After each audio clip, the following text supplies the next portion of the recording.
Today's show is brought to you by PaintYourLife.com. Text the word cognitive to 64,000. Be advised that this show is not for children, the faint of heart, or the easily offended. The explicit tag is there for a reason.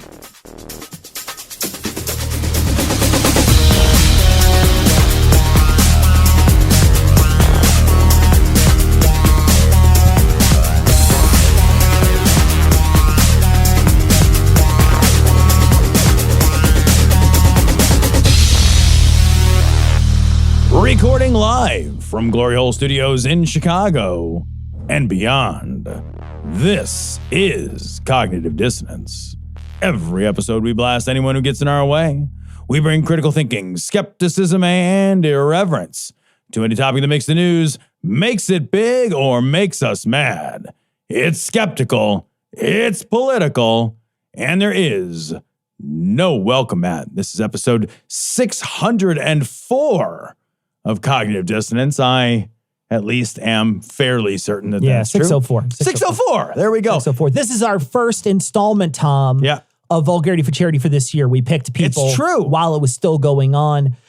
We will have a total at the end of the show, this is a pre-recorded Vulgarity for Charity segment, and I'm going to have Ian break in with the total, but we did very well. We are awesome. We broke 300K today. How cool is this? With the match. So we broke 300K today with the match, but we suspect that we will do even better because there's still a couple days to go. Yeah, even better than 2019 thanks to the unbelievable. I mean, really, the support for this is unbelievable. And when you stop and think about the amount of good that this does, just the sheer amount of good that this does. It's so amazing. And it's the perfect time too. It's when families are desperately need it. You know, this is the time of year when heat starts getting shut off. Yeah, I know. I mean, man. you know, like this is when your car doesn't start, man. Yeah, this is like bad times city. As a kid, I remember there's a couple times in my life I was without utilities, like electricity and heat. And those two are so difficult. And it's such an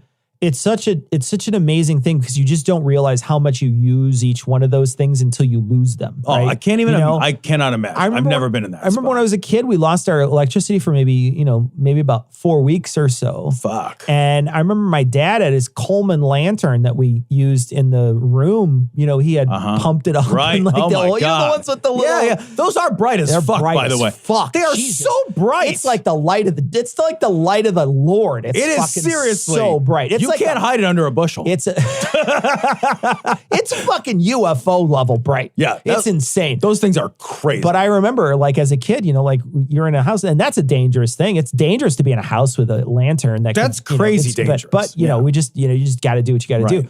But can you imagine, you know, all it would take is just one bill to get paid for somebody? Like, that's insane. I know. It's an amazing thing that the listeners did. And here's the thing. Everybody gave what they can. Yeah. And what I love is that, you know, even the $5 does something. $5 makes a difference. The thing is, it aggregates, guys. Yeah. All of you guys aggregate together. And if you did give $5, $10, you know, and you didn't get up to that $50 level, that's okay. Still send that to vulgarityforcharity@gmail.com. Yeah.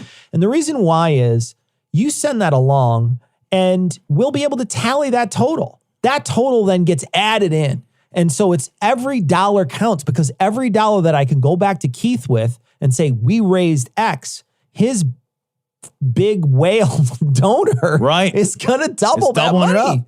Yep. So, I mean, and he told me, he said, when I sent Keith a message after we broke 100K, which was the initial match, he right away came back and said the donor was so excited he wants to match everything you guys do this year. It's amazing. It's outstanding. It's amazing. I mean, it's outstanding. So it's double your money all the way through. So just donate. And send it to vulgarityforcharity@gmail.com. So, Cecil. Yeah. This is a rough time to be from Wisconsin. Yeah. This is a rough fucking 7 days to be from Wisconsin. Two stories, I think, from Wisconsin that I want to talk about. That one. And they're very different, but I think that they both speak to important social issues. So I want to talk about them. The first, obviously, that everyone is following is the Kyle Rittenhouse verdict. Yeah. We talked about this before. We knew what was going to happen. I know that there has been a lot of shock from this. And I was thinking about like, you know, unfortunately, I don't want to poo-poo anybody's dismay. And that's not my intention. I don't want to wag my finger and I told you so. Because I don't feel that way at all. It's just, how fucking depressing is it that we live with a system where somebody can be so obviously morally culpable and still not be legally culpable? Did you see Stephen Colbert had a great quote? I don't know if you saw it, but he said, you know, Kyle Rittenhouse got off, and that was what the law says. And if that's what the law says, then maybe the laws need to change. Yeah, and you know, thank you. And that's what I think is true. I mean, we talked about it before. You said you said as much on our show that morally he's wrong. Yeah. Morally he's in the wrong for this. You know, he went there specifically trying to start something. He went there with a gun specifically to do this. Like the idea that he's out there, you know, being a medic or whatever. I mean, come on. Fuck out of it. A medic with a fucking AR-15. He's out there trying to, he wants to have a confrontation. You don't bring a gun if you don't want to have a confrontation to a place where guns normally aren't. Yeah, I think definitively it's morally wrong. I think one of the problems, I think there's a couple of problems here. One, that the law has a tendency to decontextualize situations in order to view them in this sort of microcosmic kind of a way, right? It started 1 second before here. Right. It did not start anything, right. Yeah. And if that's what the law requires, then to your point, you got to change the law. Like if the desire of the people is to have the law reflect our moral attitudes, then we have to change the law so that it can allow for context. But until the law is changed to allow for context, it doesn't typically allow for broader context to be taken into consideration. Also, there's the fucking issue of guns. Like 31 states allow open carry. 31 states. Yeah. That's fucking insane. Illinois does not allow open carry. And Illinois has got problems. Don't get me wrong. We have gone shooting any number of times in Illinois. We've enjoyed, you and I enjoy shooting sports. We have forever. Sure. And I've never felt like my ability to engage in, you know, hunting as a recreational activity or shooting sports as a recreational activity has ever been even remotely quashed by these sort of draconian gun laws, right? So we can have our cake and eat it too. Illinois is actually a pretty good example of being able to have your cake and eat it too. I can't bring a gun to a protest in Illinois because guns shouldn't be at fucking protests. There's so many places in Illinois. What the fuck? You walk up as a concealed carry guy. I see them all the time now. I never really noticed them before I had my concealed carry, but you see the stickers all over. All over the place. There's 24 exclusion zones in Illinois. You can't bring your gun. Right, because it's inappropriate to have a gun in those spaces. I think about like, you know, part of the problem with Wisconsin is we hamstrung the jury because in many circumstances, reasonable people would say, holy shit, like if in almost any reasonable person's mind, I think having a fucking AR-15 in my presence scares me. Is it provocative? I don't know, but it's fucking scary. And I don't know that I understand the legal difference between being scared and being provoked. And I don't want to pretend that I do. I'm not a law talking guy, but I do want to say that we got to change the law so that you can't show up to these sort of emotionally charged political spaces armed to the fucking teeth. And ready for combat. Right. Literally ready for combat. What the fuck how is that protecting anybody? And what's crazy, that's insane. And you know, like in the court case, one of the guys who had another gun was getting yelled at by the same guy and just blew him off and walked away. Right. So there's a difference, you know, like you have a young kid who's probably doesn't have the same mental capacity or understanding wisdom that a person a little older might have. And he gets into a situation where he shoots somebody and kills them, kills two people. Yeah. When I'm 18, 19, 20, man, my blood is up at the drop of a hat. My testosterone will never be higher than it is at that level. My brain isn't fully formed. My consequence and decision-making capabilities are not that strong. They're just not. Why the fuck can those people have fucking guns? That seems insane. Yeah. That just seems patently like we ought to fucking reconsider that. And I think part of the reason we don't is we want those people demographically to join our military. Yeah, no, it's 100% military. Right? It's military based for sure. Yeah. Because if those people do, because once you reach the age of 22 or 23, you're not joining anymore. You're not going to do it anymore. Yeah. They want you when your decision making and your consequence understanding is lower. When it's impaired. Yeah. It's a fucking weird space that we're in, man. Sure. And I don't know how we wrestle with having a society that allows for guns like this. I actually don't think this is a solvable problem. I think the solution to the problem is we can't have guns. Right. We just cannot have guns with laws this loose and open. So the other event that happened in Wisconsin, and this was a horrible event. So some guy drove an SUV through a Christmas parade. Yeah, through the dancing grannies. Man, holy fuck. Yeah, dude, like he hit. Yeah, I know. He hit dancing grannies. He specifically hit the people that he killed instantly were all like over 50. They were all like, I mean, he hit like a crowd of people that were like legit. Just older folks. Yeah. 6 dead now. Yeah. You know, when you read that story and they announced, you know, the person of interest, but it's all on tape. So the guy who seems to be the one who drove his car, that guy a month before he did this was arrested for running over the mother of his child with that same car. He's arrested for that. And he got $1,000 bond and they let him out. Yeah. And I read that and I cannot help but think, because you've seen it so many times, that violence against women is not taken seriously enough. No, I think you're absolutely right. Yeah. And violence against domestic partners, particularly. They don't get the same type of penalties. Yeah. And it's like, I just want to say, like, that shit should be penalized much higher. If I'm willing to abuse somebody. I know, it's close to you. Right. That has placed their trust in me. Yeah. I think we need to really consider whether or not we want to make violence against women a hate crime. When women are chosen and singled out to be victimized because of their status as women. Sure. How is that different than singling out somebody who's being victimized for their status because of their race or their gender identity or their sexual identity? Sure. There's a reason they're picking them. Right. Yeah. You know, people don't accost me on the street. I don't get it. You know? Yeah, I don't get attacked like that. Right. Yeah, it doesn't happen. I don't have to worry about walking through a dark alley. Right. That's not a thing I have to worry about. And I also don't have to worry about my partner attacking me. Right. You know what I mean? Like, not as much as she has to worry about me attacking her. Right. Yeah, man, did you see the video that came out like last week of that ex-football player who beat his girlfriend? Yeah. And I don't watch it. I actually kind of felt really gross about watching it. But I did watch it, and this man threw this woman around. Yeah. Like you could throw like a gallon jug of milk around. Yeah. And you look at it, it's like, that guy doesn't attack dudes. No one's attacking him. Yeah. You know, there is a reason that women are singled out, and it's because, like, they're fucking smaller. And, you know, but in general, again, I'm speaking in general terms, sure. But bigly generally, right? Yeah. Like, I don't understand why we don't reconsider that. Yeah. And if we don't do it legally, I think this is one of those places where socially we need to make that just entirely unacceptable. Yeah. Yeah. Because that guy should have been in jail and not driving his car through the dancing grannies. Absolutely true. And you're right. You know, like, that should have been something that, and I think that they already, as soon as this happened, they started looking at the reasoning why, and they started calling back like the people who moved for that sort of low bail and things like that. So they've already started investigating into it. I wanted to talk for a second about the Ahmaud Arbery trial, the trial of the murder of Ahmaud Arbery. That came to a conclusion today as well. The 3 people who killed him they've been convicted of murder and multiple counts of murder. Did you hear their prosecutor at one point this last week?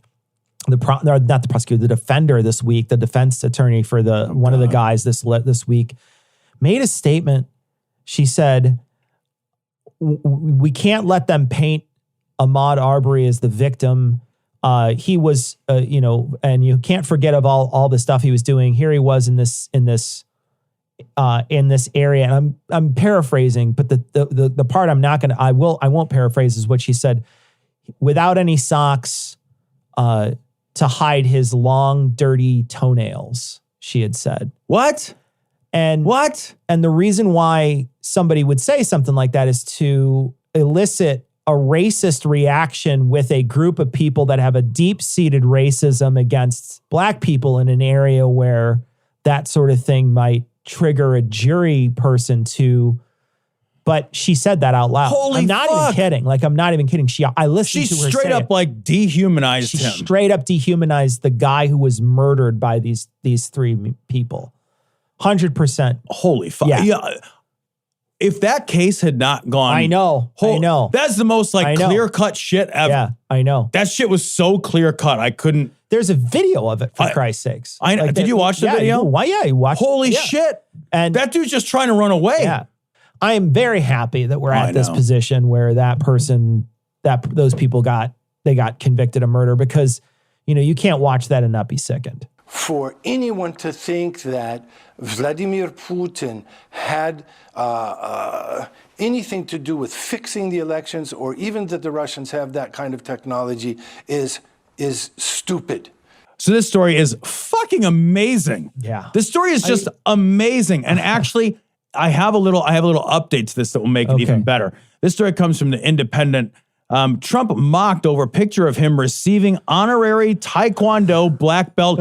You guys, that's real. I didn't think it was real when I first saw it today. I thought someone had photoshopped the picture in and made him like in a thing or whatever, just because they wanted to like trigger people, because you can't tell what's real. I know, you have no idea. And the world has gotten so insane that you can't satirize it any longer. Yeah. Now the truth is. And when you see that, you think, somebody photoshopped that. My first thought when I saw it was somebody photoshopped it. What my favorite part about this is, like, Taekwondo requires a level of athleticism to do kicks. Yes. Because the kicks are high and they have to doing a kick is like, just try it as an adult. Right. Just try to kick something without any practice. Just try to kick something high, like say as high as your shoulder without any practice. There's literally no way I could do that. You're going to fall flat on your face. I would tear my hamstring and die. Or you're going to break something or whatever.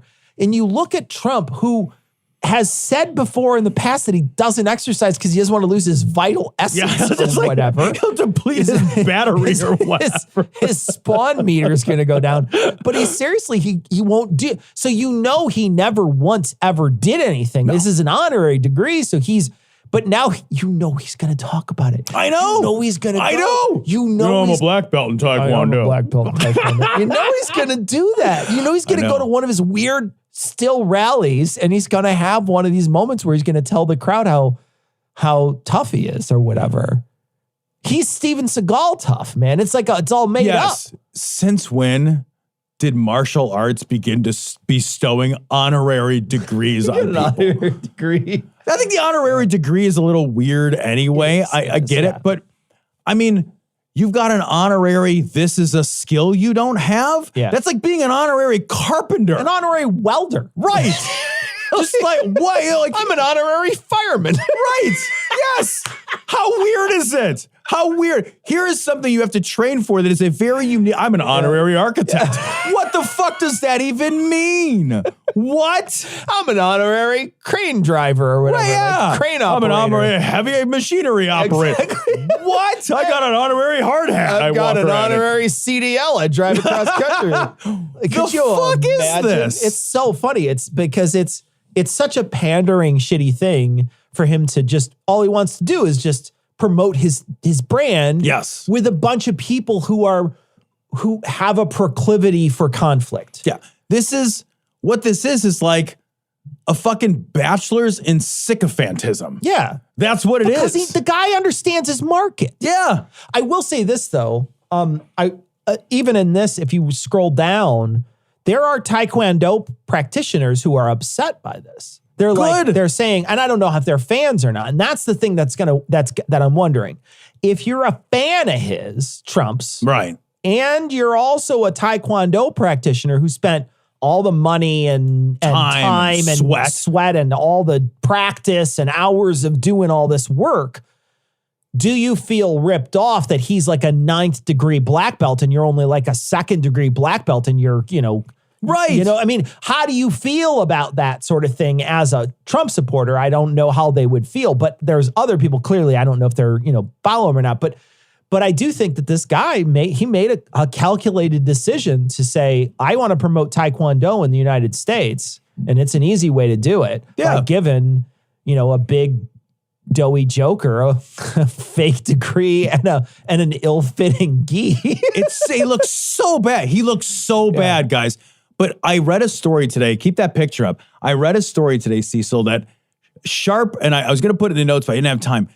Some sharp-eyed observers took that photo and they zoomed in, they zoomed in on it. And what he's got in that photo is a replica of Mount Rushmore with his own fucking face on it. Yeah, because there was a different photo where they were showing it down. Yeah.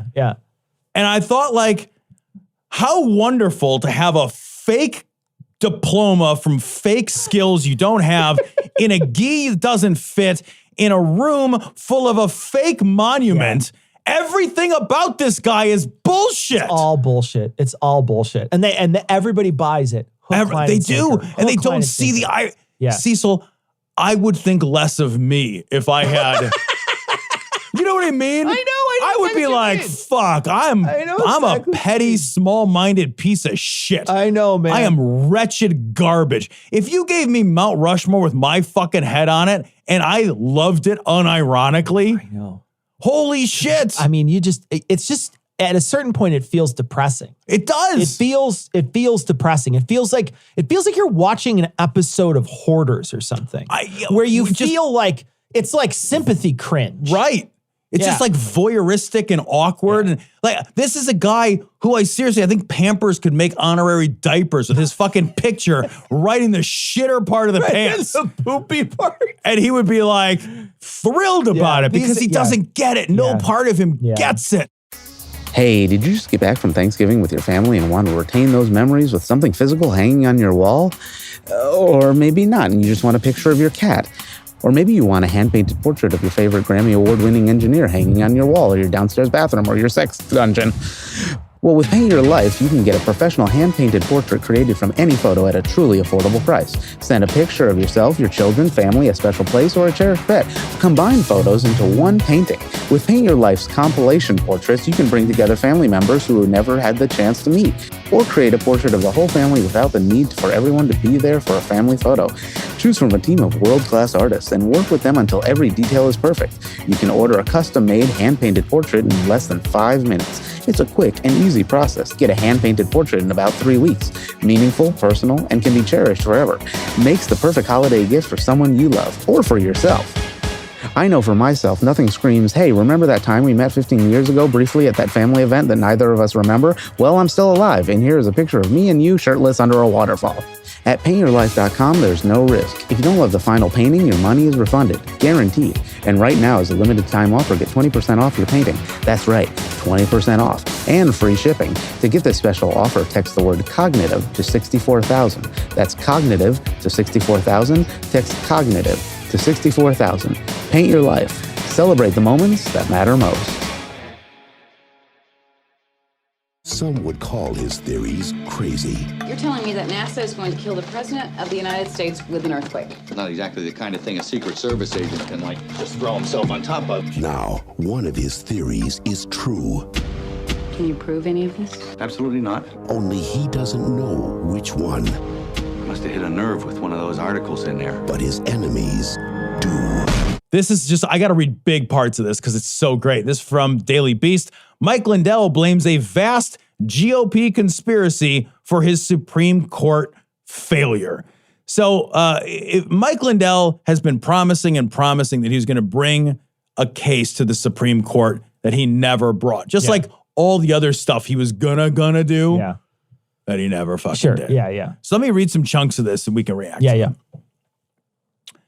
My pillow chief and 2020 dead ender Mike Lindell. So great. Thank you, Daily Beast, for your non-editorialized writing. So good. Has long promised that he would file an election fraud complaint with the Supreme Court on Tuesday morning, but now he claims to have missed that goal because he was silenced by the Republican National Committee chairperson, Ronna McDaniel. It was a last-minute pressure campaign orchestrated by the RNC. Rona feels like a bad name right around now. Rona? Genuinely feels like you might want to go for a nickname. Right. Like Ro for a little while. Oh, Ro. I don't know. Ro isn't good either. No, that's under pressure right now. Yeah, that'll get overturned. You'll have to get a new name. You actually can't have that name in Texas anymore. Yeah. Oh, no. I don't know what to do. And McDaniel that prevented his case from moving forward and saving the country, Lindell now alleges. Yeah, sure. And here's a quote from him. We believe that they have reached out to multiple attorneys general and put pressure on them not to sign the Supreme Court complaint, Lindell said Monday on his evening live stream. With a poor Wi-Fi connection marring his live-streamed rant. Why is he using Ian? Yeah, right. Does he use Ian as his guy? What's going on? Ha ha ha ha. Incidentally, use code Ian at mypillow.com for 20% off your purchase. Put the mind into MindPillow. Lindell blasted McDaniel, alleging she orchestrated a vast Republican conspiracy against him when she finally acknowledged late last week that President Joe Biden won the election. Over a year. I know, man. Holy fuck. Oh, man. Here's another quote from this fucking ninny. How dare the RNC try and stop this case from getting to the Supreme Court? Shame on you, RNC. You're worse than Fox now, he said. You can't tell me why Ronna McDaniel, the head of the RNC, made a statement saying Biden won 3 days before this Supreme Court complaint was supposed to go to the Supreme Court. What about the timing of that, America? Why would she say that at that moment in time? She didn't have to say that. What, is she trying to get more donor money? Is she trying to get donor money from Democrats? She's as rhino as they come. Okay.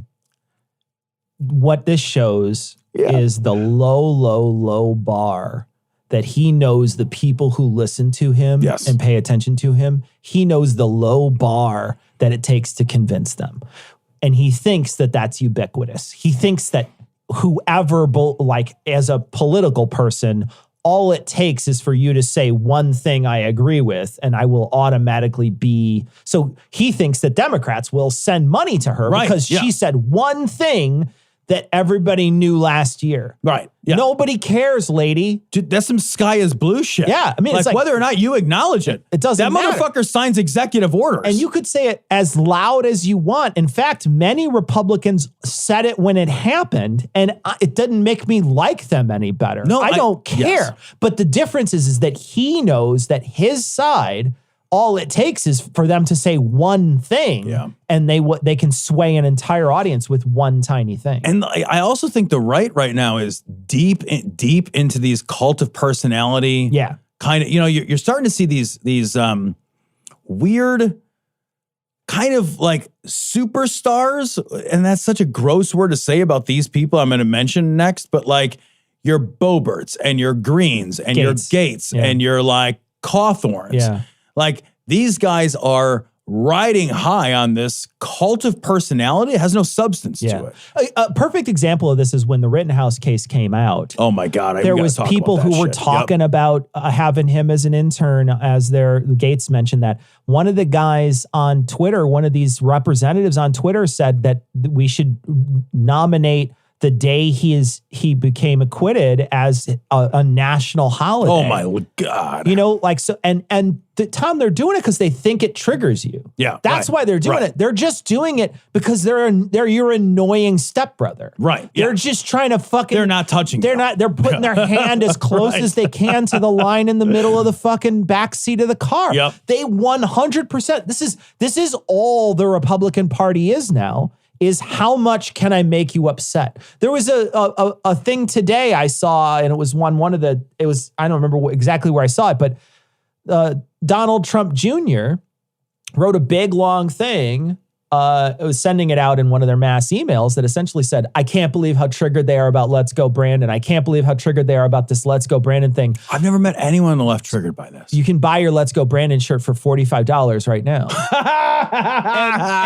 and they will sell them because they think that, and you will go to a place, and I know we're recording this on Thanksgiving, so you won't hear this until Monday, right? But you will go to a place, listener, you will go to a place where you saw a Let's Go Brandon shirt this weekend where somebody thought it was going to make you mad. They were going to upset you. And what it really means is that they don't care about you. That's what it really means. Wait, that's true. Yeah. What it really means is they don't care about you and they want to make you mad and they want to fight with you. But genuinely, there was people at Thanksgiving Day this year that are going to sit in these Let's Go Brandon shirts because they want to antagonize people that they're supposed to be in the same clan with. Right, which is so crazy. Isn't that? It's just such Clan a with funny a C, thing. not clan with a K. Right. Sorry. Well, it could work both ways. I mean, I'm not saying it could doesn't work both ways. I'm not saying it's not both, but I'm using the one with the C. You know, like to your point before about the Rittenhouse piece, I saw a story this week where Matt Gaetz offered him an internship. Internship, yeah. And then Cawthorn offered to arm wrestle Matt Gaetz for an internship. And then I think it was Green or Boebert. I can't remember which one. She actually said, I don't remember which one it was, but they said, well, you know, I mean, I looked at Cawthorn's arms and I don't want to arm wrestle him, but I'll sprint him for it because he's in a wheelchair. Yeah, yeah. And you're like, holy shit, you're the worst. All of you are the worst people consecutively. Oh, man. Because they're all doubling down. But to them, it doesn't matter if they make fun of somebody who's disabled. So I wonder if they make fun of that guy to his face. I don't know. Because there's nobody on their side that would be like, that's despicable.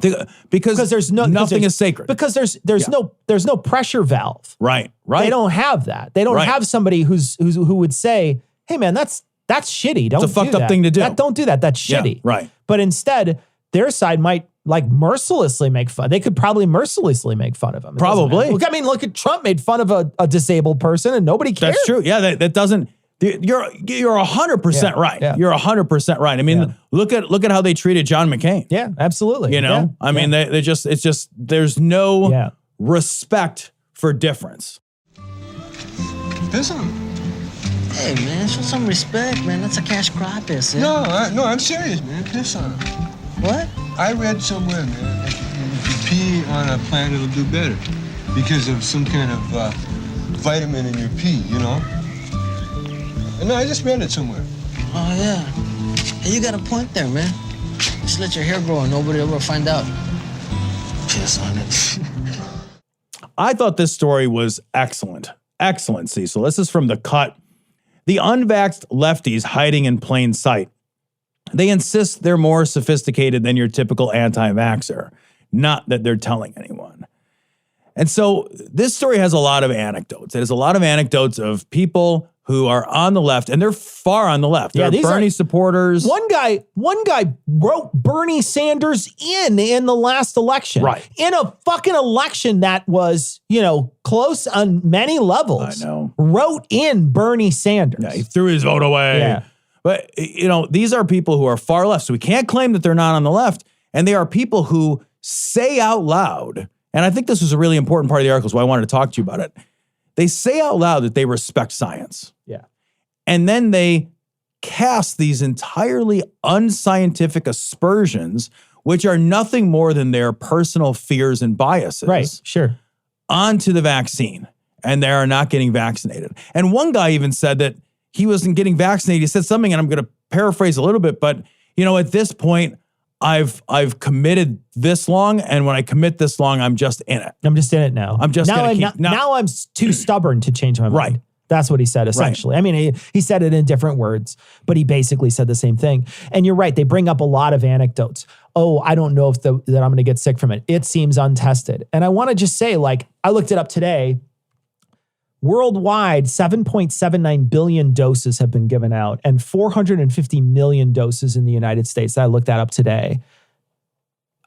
There's not been a drove of vaccine injury. There has not been entire hospital wings full of people with vaccine injury. There's been entire hospital wings of people with COVID, but there have not been entire hospital wings and states shutting down because people who got vaccinated are now sick. And people who get, and they mentioned in this article, they say if you're going to get sick from a vaccine, it's going to happen within the first couple months. If you're going to have some sort of adverse reaction, it's not happening 10 years down the road. Yeah. It happens in the first couple of months, and you have this adverse reaction, which is exceedingly rare. Right. So rare, in fact, we rarely hear about it because it's just such a fucking lotto winning. You know, I mean, it's one of those moments where you just think it's almost impossible for this to happen to a regular, like one person. It's got to be given to so many people, and then you'll see one or two of these cases popping up.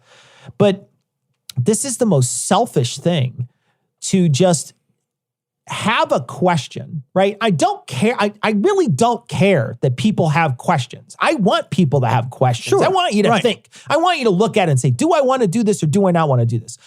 But it is your fucking responsibility to seek the answers out from the right source and figure out whether that's a right or wrong answer. It's not fucking looking on Facebook. It's not hearing it from your fucking Aunt fucking Matilda, who one time had a friend who did a thing that heard a one-time thing. It's not that at all. No. If it's your responsibility to seek these answers out. And if you don't do it, that's on you, man. I don't want to hear about your fucking anecdote that you heard that once in a while somebody gets sick from this, or I don't know, it's going to affect their reproductive something or another because you saw a fucking video on YouTube. There's so many layers of protection on the regular person to get this vaccine. Yeah. And there's so many people that are not being paid by the companies that are making these things, that are researching this. You're just going to throw it all away for some rando on YouTube? I mean, that's your health. That's not just your health. It's people you're trying to protect, people that can't get this. You're trying to protect those people. And, you know, you're just throwing all that away because you had one view on YouTube? I can't have more. I just cannot look at these people with more disgust. I can't either. And, you know, one of the things they talk about in this article is a lot of them are quiet about it because they know that this is a deeply unpopular opinion or position to take, and they feel marginalized and outcast. I thought, fucking good. Yeah. You know, and I was thinking of a few things. The first is that conspiratorial thinking as a style of thinking is not something which is exclusive to the right. No. And that's part of why I wanted to grab this article. Sure. But I was thinking too that conspiratorial thinking, one of the things that it means is that you do not have a method for coming to knowledge. You come to knowledge intuitively, right? Yeah, conspiratorial. Yeah.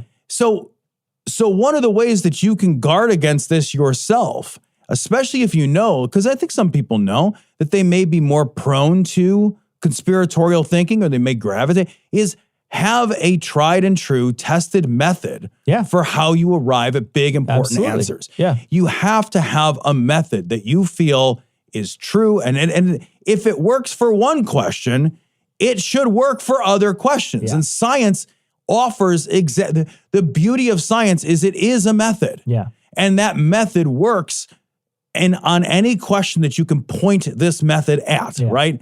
So, but you as a person, when it comes to like, how do you evaluate knowledge and information? You're not doing the science. I'm not doing the science. I can't even read these. I can't even read these scientific papers. Right. Same, man. Yeah. It's written.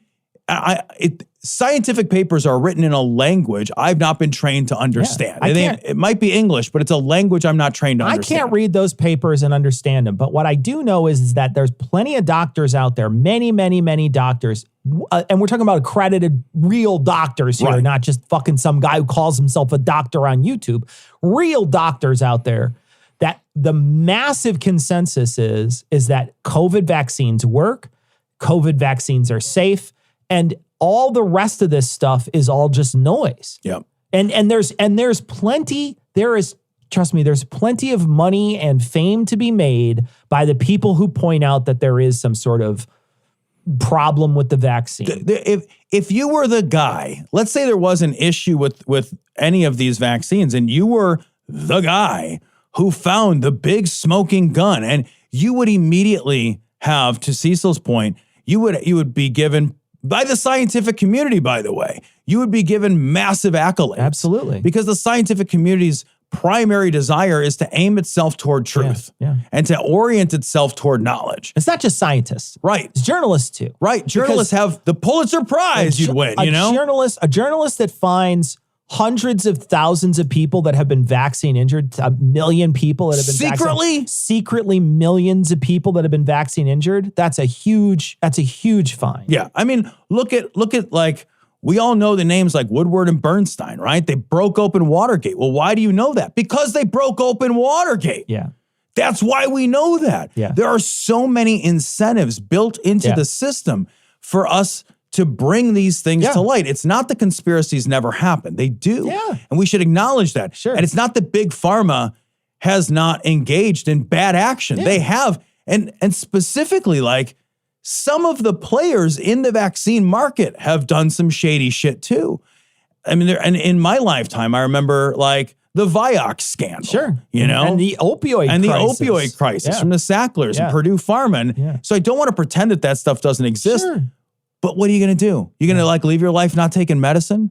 Are you going to put all vaccines, and vaccines are weird, man, because people tend to put vaccines in a special fear category that they don't put palliatives or curatives or other things into. And I don't understand that. Yeah.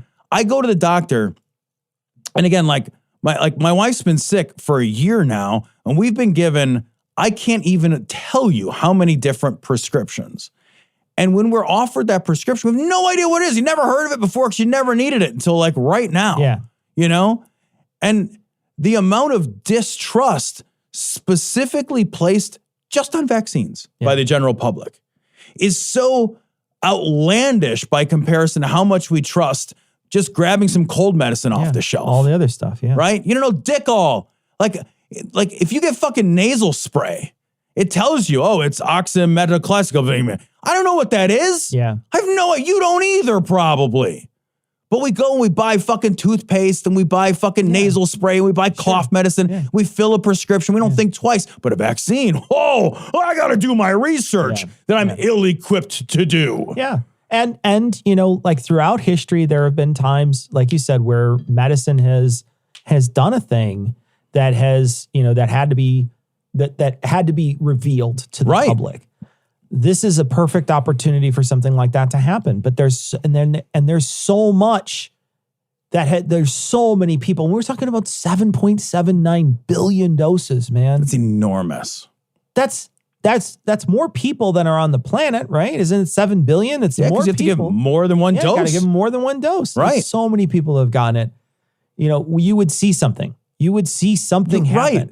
There was plenty of trials. This has been tried and true. And the people that are doing this at this point, you know, you're willfully ignorant. You are. It's your job to figure this stuff out. And aren't you sticking your fucking thumb in the eye of all the people in poor countries who don't have access and are just dying? Yeah.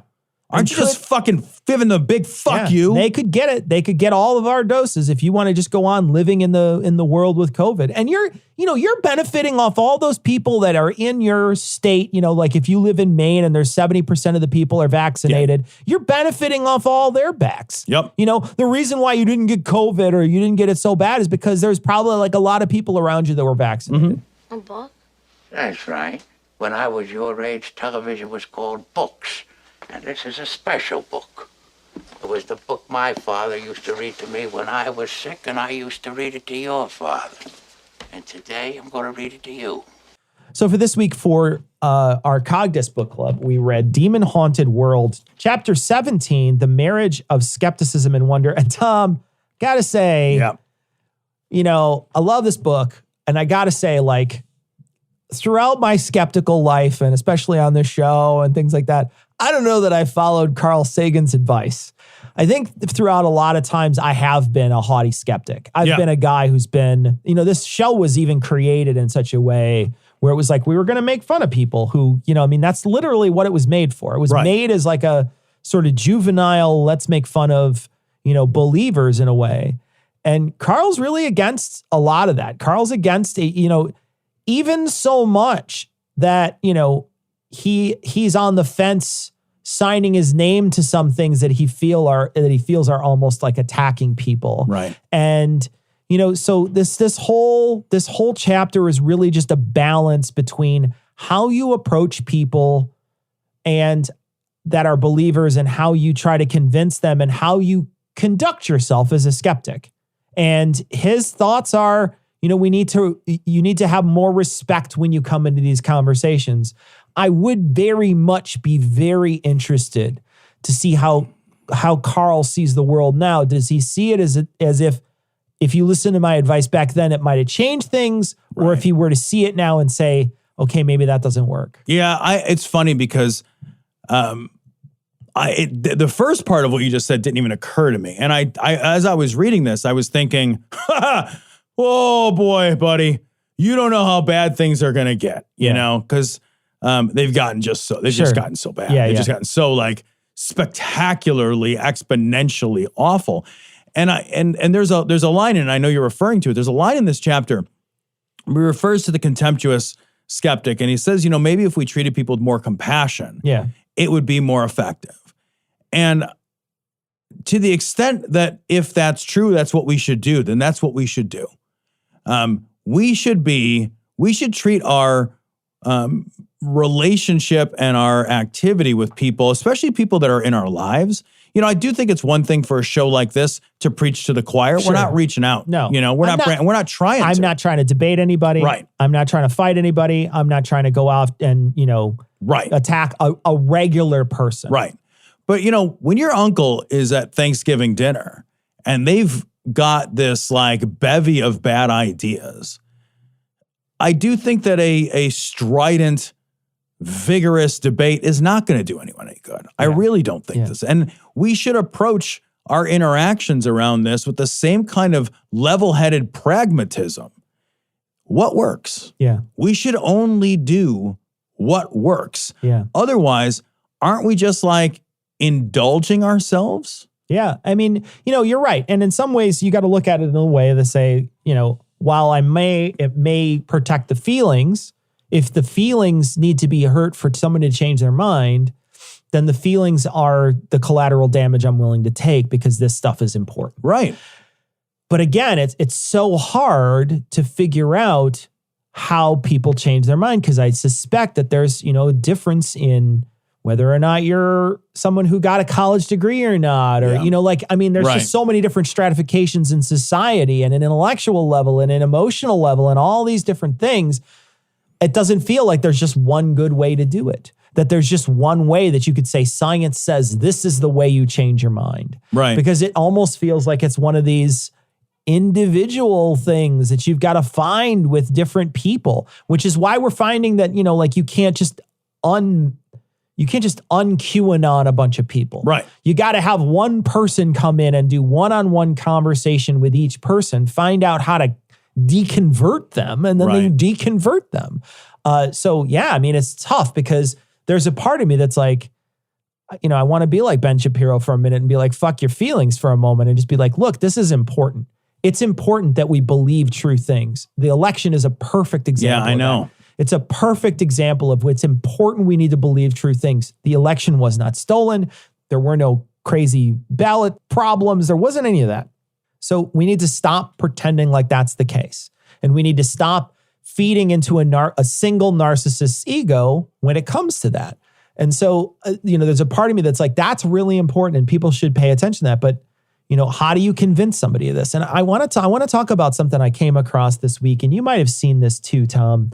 This is a story from CNN, and it's a library that lets you borrow people instead of books. I did see that. I thought this was very cool. It said it may help bridge our bitter divisions. And this is essentially a place where they send people out to talk to somebody who has a very different viewpoint. There's something in here where they're talking about a conservative Christian talking to somebody who's transgender. Yeah. And, you know, having a conversation. And at the end of that conversation, they hugged. And they wouldn't even shake hands when they first met. They wouldn't shake hands when they first met. There's a picture of a woman in a full hijab. I think that's how you pronounce it. I don't know. It's like the full getup with the Muslim where just the eyes are showing. The woman's completely covered in everything.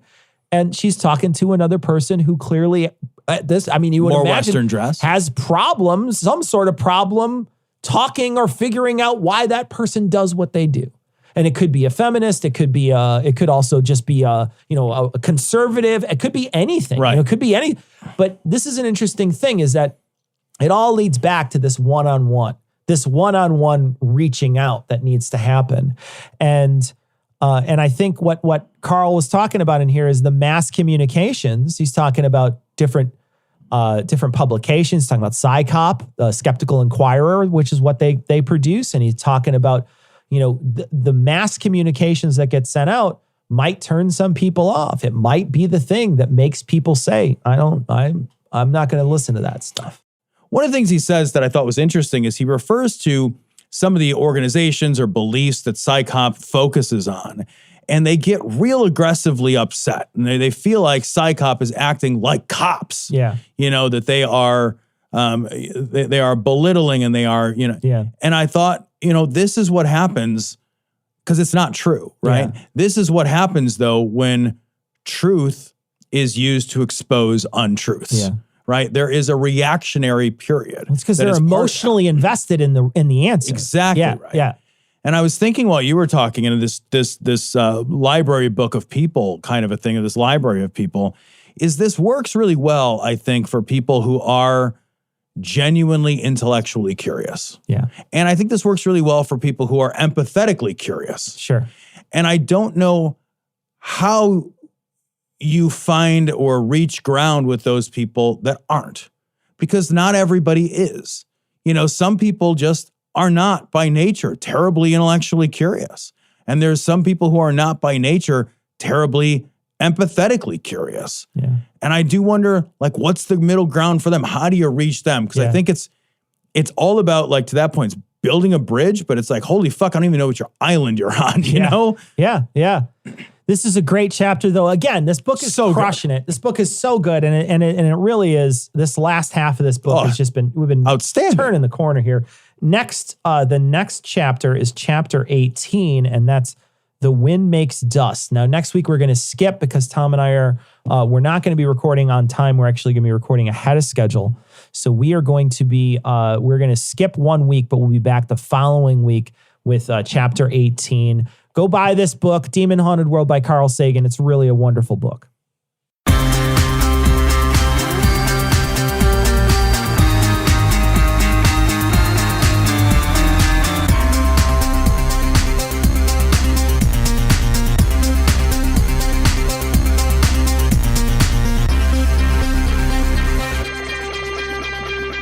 It's that time again, Vulgarity for Charity, where we're joined by the hardest working and funniest guys in podcasting, the yin to our yang, Heath and Noah. And special thanks to Joe Rogan for setting that hardest working bar so low, right? Right? Paved the way. He can blow himself. I said that. He didn't do it, but he can. You spend enough time with your head up your ass. You're going to get there. Yeah. And the yick to our yak, Eli Bosnick. Okay, I will have you know I was reading from a little something known as the Akashic Record, Cecil. Be reasonable, okay? And we are pleased to announce that we finished up the fundraiser at a whopping $176,802.46. And we truly couldn't have done it without every single one of your donations. All right, before we jump in, we need to thank our favorite kind of donor, the folks that just gave us money without asking for a roast. You are the not-so-silent heroes of Vulgarity for Charity, the paid time off, if you will. And for that, we thank you by name. Hell yeah, we do. Big thanks to Austin, Taylor, Eric, Derek, and Christy for the money. And a bigger, even girthier thanks to Joseph, Rick, Robin, Michael, Sean, Betty, Melissa, and Kevin. Not to mention Margaret, Crystal, Matt, Eleanor, Sawyer, and Mindy, Ricardo, and Soma. And yes to mention Rob, Justin, Janine, James, Laura, Anders, and Josh. That doesn't even make any sense. You don't make any sense. Okay. And last but certainly not least, Nick and some asshole from Boston who wants a live show in Boston. Go to New York. We do New York show. It's right there. It's like 2 hours away. And Linda. I'd go to actually, that would be Boston's pretty Drink great. clean water for Boston's once. It's good great. for you. And Linda, of course, with $1,000 because she's just that awesome. Wow. All right. Love you, Linda. That's great. Let's get cracking. Noah, this first one's for you. Steven would like a roast of your fellow author, Kevin D. Young. Oh, how dare you use that fucking word. Here's what a good author he isn't. His blog is called The Young, Restless, and Reformed. So he couldn't even manage the fucking Eli level pun without shitting all over it in the end. Also, The dude's eyes are so close together that the lenses of his glasses overlap. Okay, They really do. I know he's a homophobic piece of shit that's dedicated his life to telling gay people that God's going to burn him in hell forever. So it's not like he didn't give me a ton to work with, but it looks like his whole face is sucking in, and it's hard not to at least acknowledge that. He looks like he's going to tell you if you were a victim of a Gushers commercial in the 90s, you may be entitled to compensation. Okay, Heath, this next one's for you. Gerald would like a roast of his vaccine-hesitant sister-in-law, Heidi. Your face. And just, you're an anti-vaxxer. Stop. We're not, like, that's the same. I'm anti-murder and murder hesitant, but I'm anti-murder. That's fucking stupid. Okay, so I'm going to go on a little tangent here. You know when Donald Trump, he'd spout out, like, racist dog whistle stuff all the time?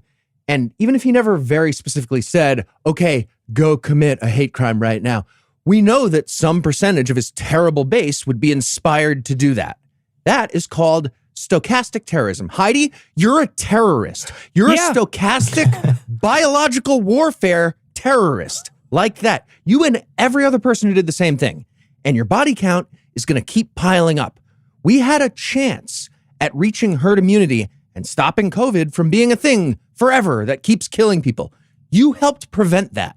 And now you finally got the vaccine because you're a goddamn nurse practitioner who couldn't make any money otherwise, so you got it. And that's the most embarrassing part. You caved on your principles. You have no conviction. You're a waffler.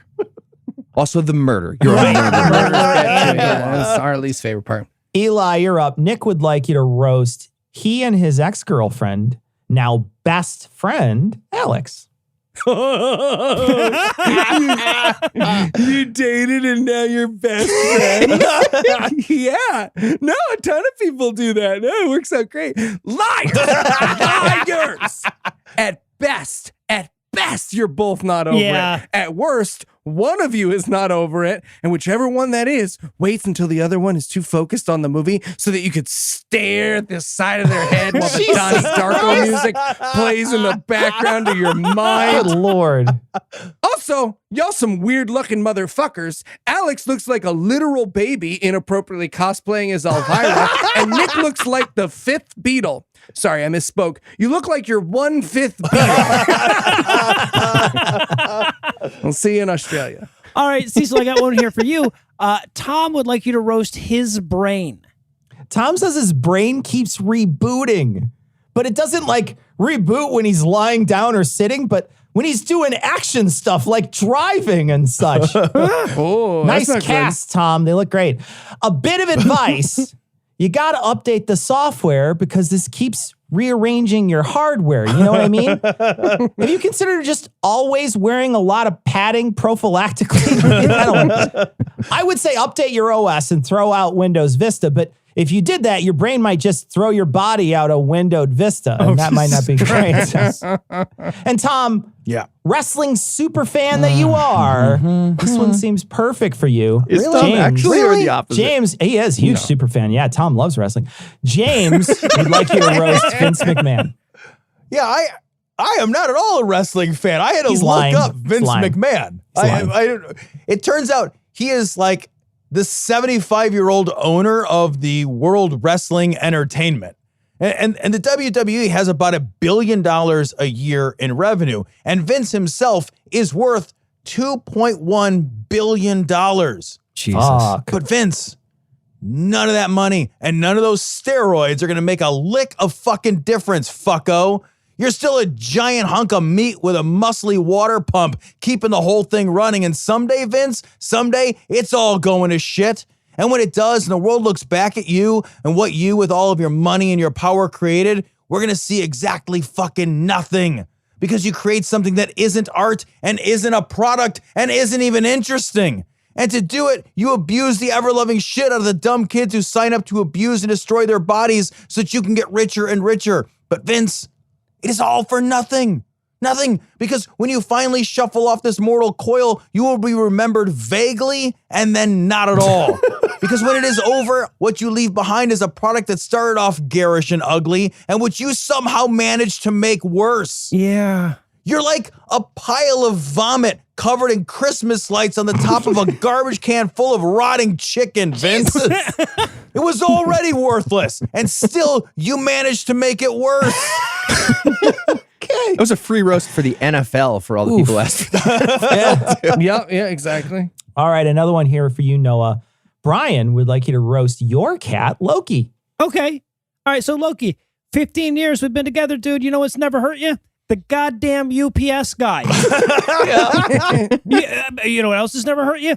Aluminum fucking foil. You know what else has never hurt you? Every other goddamn thing in the house, you jumpy fuck. I mean, you've hurt your own self tearing ass down the hallway at a sprint trying to get away from whatever the fuck you think the UPS guy's going to do. But other than that, also, Loki, cats are supposed to clean themselves. Have you noticed the other cats doing that shit, you lumpy furred dreadlock sporting motherfucker? Noah, I blame you for smoking so much pot around him. What did you expect? Okay, Eli, how about a roast for Dwayne "The Rock" Johnson? Oh, hey, Dwayne, buddy, I know you're busy making your body closely resemble a Stretch Armstrong doll filled with those giant jawbreakers, but step into my office just for a second. Look, I don't know what Vin Diesel makes you do on the set of the Fast and the Furious movies that you don't want to do the last one, but literally, whatever it is he makes you do, you're overpaid, bud. He has the same number of IQ points as he has arms, Dwayne. He dedicated the last 3 movies of his $1 trillion franchise to how alive his best friend still is. That would be like if the last 3 Avengers movies were all about how great Stan Lee felt today. Throw the guy a bone and get paid $100 billion quadrillion to do it. You do not, in fact, have anything better to do. Also, side note, when you run for president, please do so as a Democrat so that Noah is forced to vote. Make it happy. And Heath, Vince would like you to roast him. Yeah, okay, well, I'd love to roast Vince, but he's very clearly a supervillain and he'll murder me very easily. He's literally holding a snifter and a cigar at the same time in the picture. Whoa. And somehow you can tell he's doing the evil swishy thing in the photo. He looks like the mustache and glasses thing, except it's an evil goatee and it's like tactical sunglasses that are also a butterfly knife somehow and open beers. And I've never been more certain that someone is right now shutting down a teen center to build like a hedge maze for hunting orphans or whatever they Bitcoin mining server farm. This guy uses the phrase OPSEC in every single conversation. I guarantee it. Stop saying OPSEC. Stop it. It's off-putting. I don't know if we're allowed to argue with a roast, but no. No, Vince looks like he's trying to find a fun way to put a spin on you were conceived in this very bar bathroom. Actually, Heath, now that I think about it, that kind of is the supervillain of an Irish guy from upstate New York. Withdrawn. I thought so. All right, Cecil, got another one for you here. How about a little of your sass for Sarah's boss, Sonia? Sarah, your boss in this photo looks like she's standing on the Looney Tunes stage, very sternfully addressing the crowd. She just got done telling the improv group, "That's enough, settle down, settle down." She looks like a Facebook memoji of your terrible aunt came to life to tell you in person how disappointing your generation is. She's like if a hair stuck in the back of your throat was a person. That's what she... Okay, but that generation is disappointing, whichever one he's talking about. And Tom, how about a good old roasting for Nicholas's Aunt Letty? You know, Aunt Letty got everyone sick with COVID and in the family, and that's bad because fuck you if you haven't figured this out by now. Get a vaccine and stay home if you're sick. Seriously, you stupid motherfuckers, you cannot pretend this is complicated anymore. It's not. Nothing about this is difficult anymore. So if you get COVID and spread that shit around, then I hope your shitty body never clears the virus. I hope it stays with you and lingers and piece by piece ruins every moment of joy you might have. I hope you are exhausted all the time. I hope every meal tastes like sand and burnt motor oil. I hope when you try to make a grocery list, you space out until you break down and cry because you can't do anything anymore, and then you cry because you can't remember why you were fucking crying. This is your fault, and you deserve this. And I hope that as the days and weeks and hours of your life slip by, and no matter how hard you search, you cannot find joy, I hope you remember that you refused to help your own fucking ailing father. In fact, I hope that's all you remember. I hope it plays over and over again in your fucking rotting mind like an earworm of your own personal failures. And still, no matter how much you reach out, I hope nobody lifts a fucking finger to help you. Good Lord. Aunt Letty. Play that for us. Play that for us. Do it, Nicholas. Jesus Christ. Do it. Get a little Bluetooth speaker, put it under her Damn bed, it. set it on real low. Get it auto-tuned, whatever you want to do during Thanksgiving. Do this auto-tune. My wife will make a baller techno remix out of that. Ian, note, auto-tune that previous Auto-tune would be amazing. All right, Cecil, I have a bit of a challenge here for you. Alex would like you to roast any function of the human body you choose to. Okay, well, I'm going to actually roast nose hair. I'm sure it has some grand evolutionary purpose, but when you have a dried booger hanging from a tuft of snout mane, why does it feel like you're Arnold Schwarzenegger ripping a blinking tracking device out of his cranium? And then, like, occasionally you'll get one loose in there and you'll sneeze for 30 minutes straight. The fucking thing was in there already. I didn't add it. I'm not snorting lines of random fucking external nose hair. It moved, and now my body convulses until it's dislodged. Get fucked, nose hair. Cecil called me the other day and we had the same conversation. It was fun. It was an angry conversation. I also have a lot of hair. And Noah, all right, one for you here. Christine would like you to roast Mark Zuckerberg. Oh, nice. Oh, the escaped Hall of Presidents attraction that tackled he tackled racism by protecting white people from harassment on his platform. And he demonstrated his philanthropy by giving 1% of his fortune to already rich charter schools in the state with the best funded public education system. That guy, whatever would I find to make fun of? How about this? Hey, Mark, 100 billion or no, you still look like the anthropomorphized concept of a wedgie.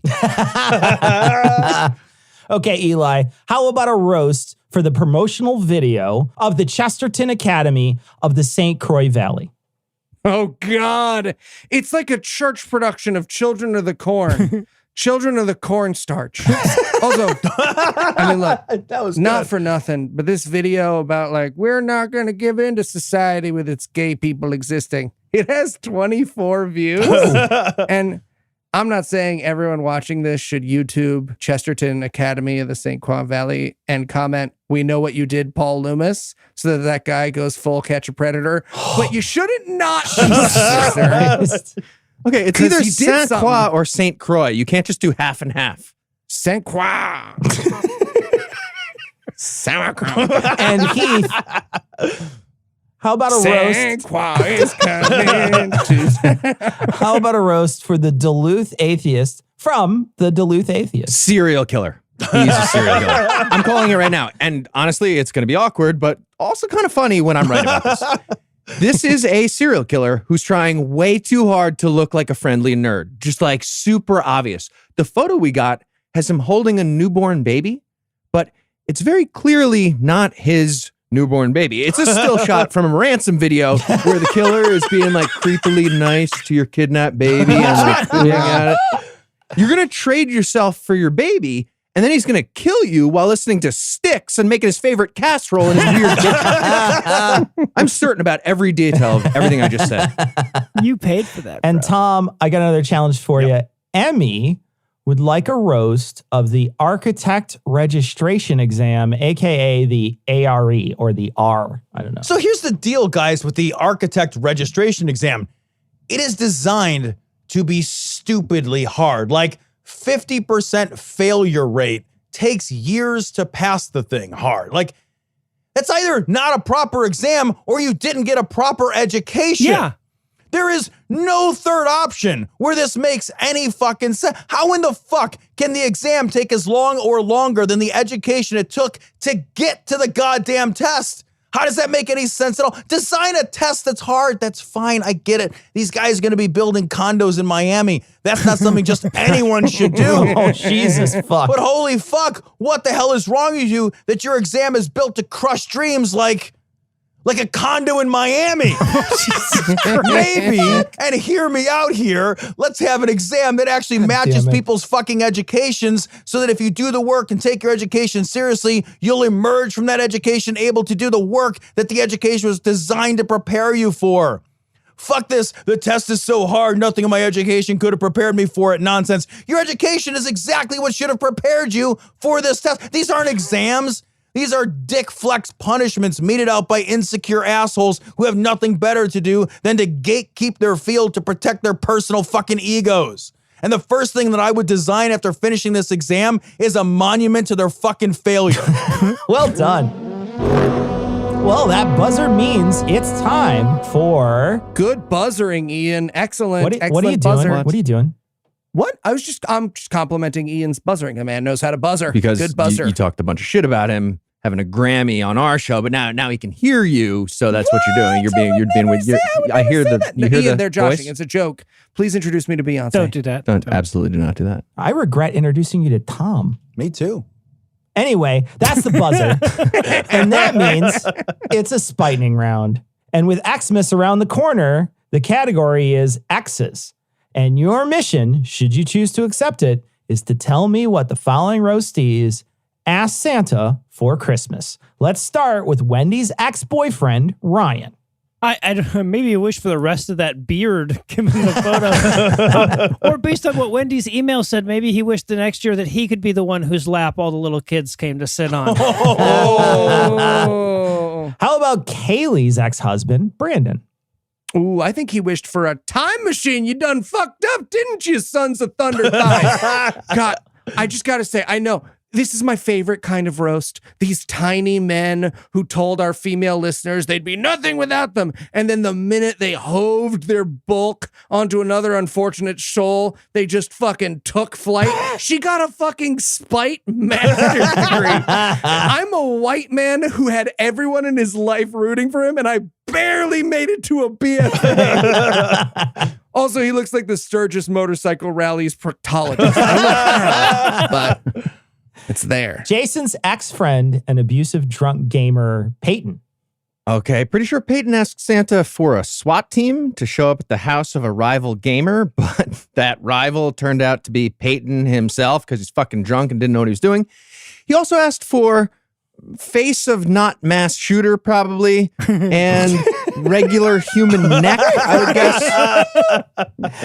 guess. Tom, why don't you tell us what Josh's ex-wife is hoping to get from Santa? Yeah, Josh's ex-wife is clearly hoping to get more of your time and attention, Josh. What she wants is to open a great big gift wrapped of all the good stuff that you can give her, your time and affection and your empathy, and not give you shit in return. But Josh, that's not how this works. She's your ex because that's not how any of this is supposed to work. Look, a one-sided relationship is fine when someone is down, but at some point, the ship has to get righted. Some reciprocation come into play. But Josh, she's your ex, man. You don't have a relationship. You have a kid, but not a relationship. And your ex is trying to keep all the good parts of you without having to do any of the work she'd have to do to actually keep you. And if you keep doing that, Josh, that makes you the sucker. So for Christmas, wrap up a big pile of not returning your calls and texts and give that shit to her every fucking day for the rest of her life with a bow on it. Okay. Well, I will close this off with Seth's ex, Amanda. She cheated on you with a polyamorous throuple at Dragon Con? Did they think she was a boss fight? Like, I guess she should ask for some more henchmen so people don't think it's as easy in the future. I don't know. That's the buzzer. Let's wrap things up with some full team roasting for our top donors, starting with Katie's wife's parents. Yeah, so mom goes to pride parades while dad volunteers for the Boy Scouts as though they have to like remain dead even in support of the LGBTQ community between the two. And by the way, lest I make mom sound like the good one here, I should point out that she probably apologizes to Jesus every time she hugs a gay. So I'll take dad real quick. Dad looks like melanoma retired and got complacent. So like not melanoma in its prime, if that's what you were picturing. Like melanoma really let itself go and like, you know, showers like once a month because, you know, fuck it. Okay, I'll go for both then. They look in this photo like they're actively having it explained to them that no, they did not make the final cut of the Cialis commercial. And honestly, guys, it was all the rimming. Okay, I get that it's a boner drug. You were not, quote, helping sell it. That's why you didn't make the cut. Holy shit, I get it, man. If there's anything worse than when someone is cruel to someone you love, it's when they aren't even good at it. For real, they called you a meanie head. A fucking meanie head. And I thought, holy shit, aren't these supposed to be adults? And I guess that's where I got stuck. Because I used to think that when we grew up, we grew out of the pettiness and the small-minded schoolyard mentality. But I don't think that anymore. I don't think that precisely because of people like Katie's parents, who are grown to be sure, but not grown up. And at this point, you just have to know that that ship has sailed and they were not on it. But you were, and Katie was, and what you are feeling is the terrible anguish of loss because every day that passes, you grow both bigger and better and mature into the deepest parts of yourselves, while Katie's parents are tragically, permanently stuck. You've left them behind, even though they are right there, and there is nothing to do but to mourn and move on.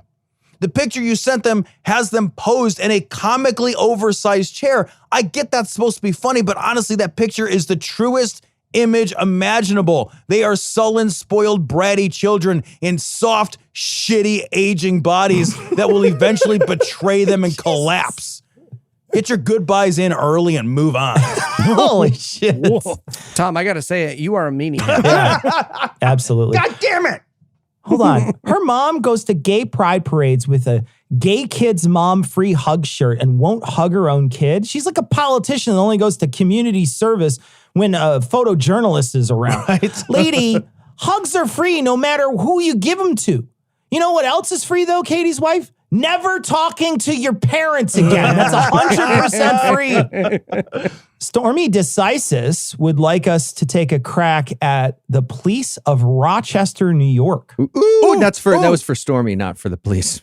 Oh, okay. I want to go first because I grew up with these guys. Well, okay, not these guys. I was 40 minutes closer to New York, so our cops fucked their sister's missionary, but I know the type. These guys sat in the back of every gen ed class I was ever forced to take by No Child Left Behind. It just proved every single day that some children need to be left behind. Honestly, if we had just loaded these guys into a bus and that bus into a trash compactor on the final day of high school, the species would be so much stronger. Christ.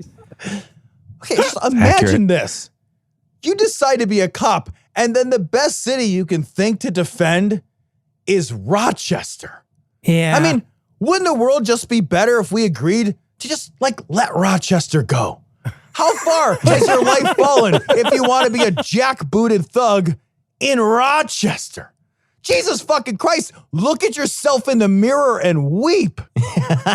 Yeah, and if you're talking about Rochester Police Union President Michael Mazzeo, he should weep because he looks like a bruised peach that never gets chosen and sits for decades in the same produce aisle. Also, he should weep because his entire bigot squad of narcotics officers from the early 90s were indicted on 19 federal counts of police brutality, conspiracy, embezzlement, and corruption. That really happened in 1991.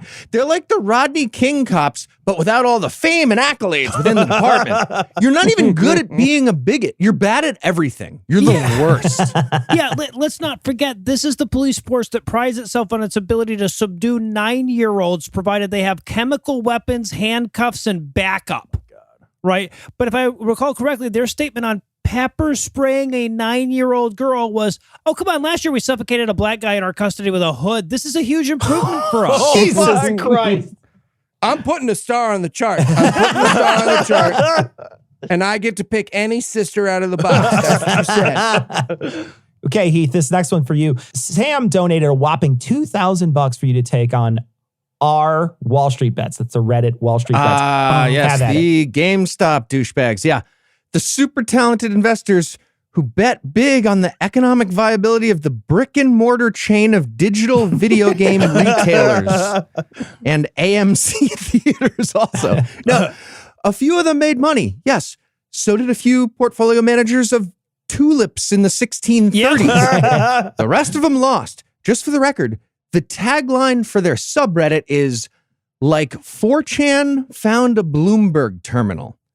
That's like the computer version of like Hitler found a space laser. but not the like responsible Hitler of his later career. Like 12-year-old Hitler without medication found a fucking space laser. Wall Street Bets is like if someone read one article on Investopedia and pretended they were experts. If ruining my vacation by making Heath spend an evening explaining to you that horse paste isn't the cure for COVID were a subreddit, it would be Wall Street Bets. These assholes are literally the D's that the FIC's against.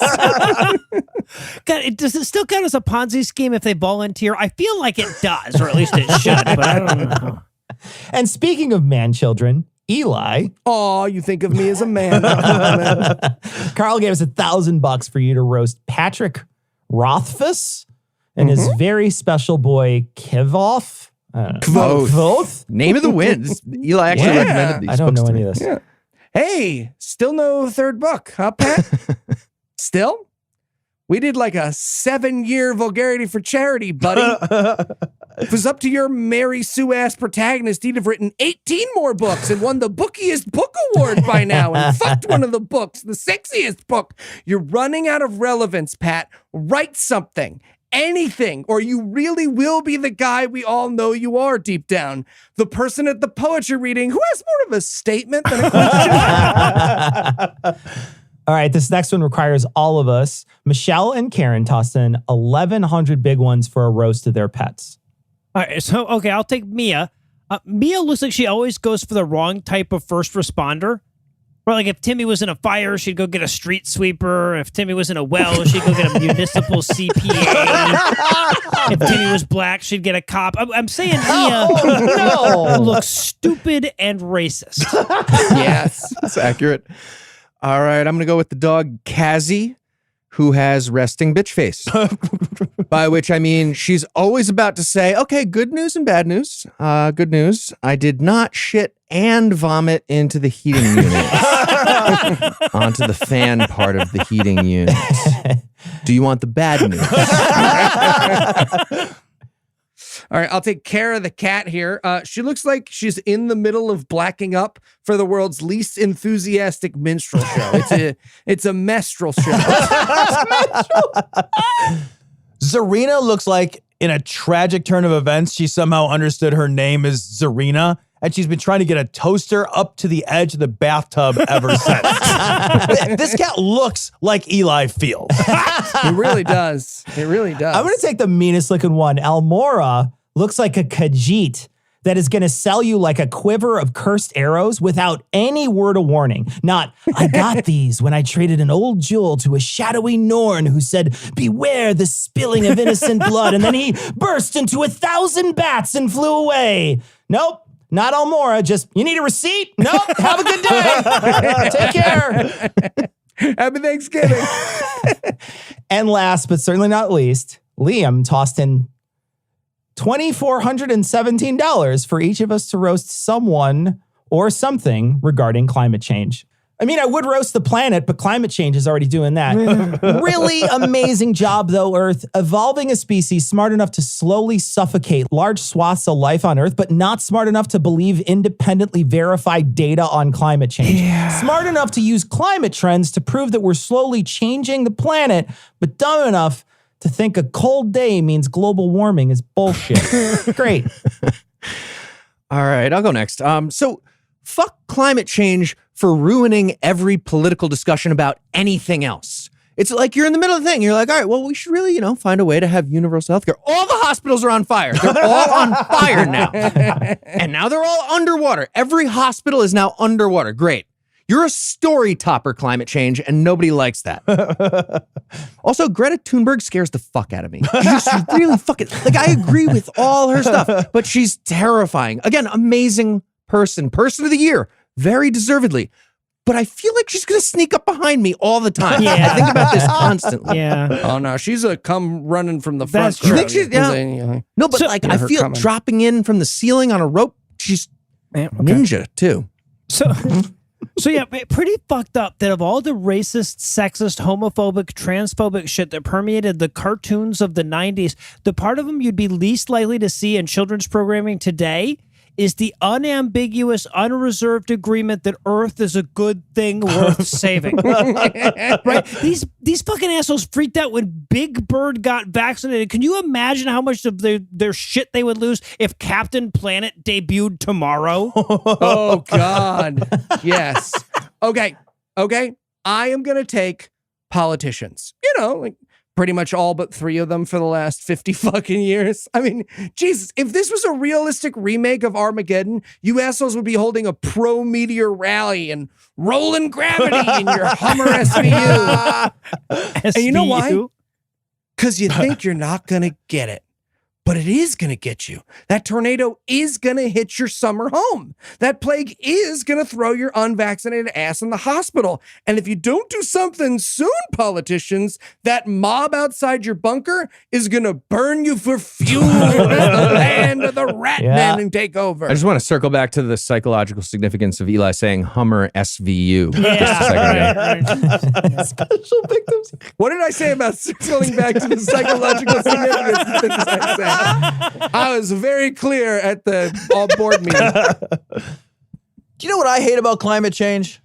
I bet you don't. Because it's not the rising tides or the wild weather. It's not the fact that it just keeps showing us again and again what a stupid, selfish, short-sighted species we are. It's not the hellish wildfires wiping out homes or the encroachment into natural spaces that dwindles the diversity of the planet. And it's not the acidification of the oceans, reducing our wildest spaces to bleached coral and barren watery deserts. I mean, all those things are bad, but what I really hate about climate change is how fucking slow it is. Come the fuck on, let's just get this over with. Like tomorrow afternoon, if we're not going to stop it or even agree that there's something to stop, then let's just crank the goddamn thing to 11. Enough of this death by 1,000 clear cuts. Let's bring on the guillotine. We have always deserved this. I hope that was worth the money. There you go. Hope you like that. All right. Cheerfulness. Okay. Vote for Jill Stein. That is going to wrap it up for this portion of Vulgarity for Charity. Gentlemen, thank you so much for joining us for this. And Eli, thanks so much, guys. Thanks for being a part of it, guys. Best friends.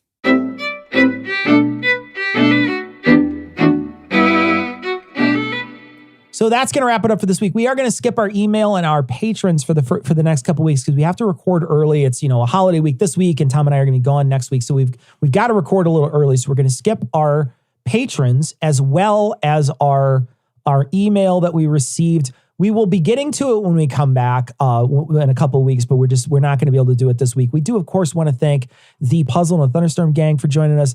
Noah, Heath, and Eli, very funny guys. So happy they can join us every time we do Vulgarity for Charity. We always laugh and enjoy each other's company, just like we do every week on Citation Needed. And so glad that they invited us to be a part of Vulgarity for Charity several years ago. The partnership has been tremendous, and really merging the power of our audiences has just done so much good. Thank you. Yeah, and the amount of money that we've raised over these last several years, all the people who have listened and who have donated, you've raised so much money. You've helped so many lives. And so we want to thank them for coming on for Vulgarity for Charity. And of course, we want to definitely thank everybody who donated to Modest Needs this time to make it such an amazing success. That is going to wrap it up, though, for this episode. We're going to leave you, like we always do, with the Skeptic's Creed. Credulity is not a virtue. It's fortune cookie cutter, mommy issue, hypno-Babylon bullshit. Couched in scientician, double bubble, toil and trouble, pseudo quasi alternative, acupunctuating, pressurized, stereogram, pyramidal, free energy healing, water downward spiral, brain deadpan sales pitch, late night info docutainment. Leo Pisces, cancer cures, detox, reflex, foot massage, death and towers, tarot cards, psychic healing, crystal balls, Bigfoot, Yeti, aliens, churches, mosques and synagogues, temples, dragons, giant worms, Atlantis, dolphins, truthers, birthers, witches, wizards, vaccine nuts, shaman healers, evangelists, conspiracy, doublespeak, stigmata, nonsense. Expose your sides. Thrust your hands, bloody, evidential, conclusive. Doubt even this.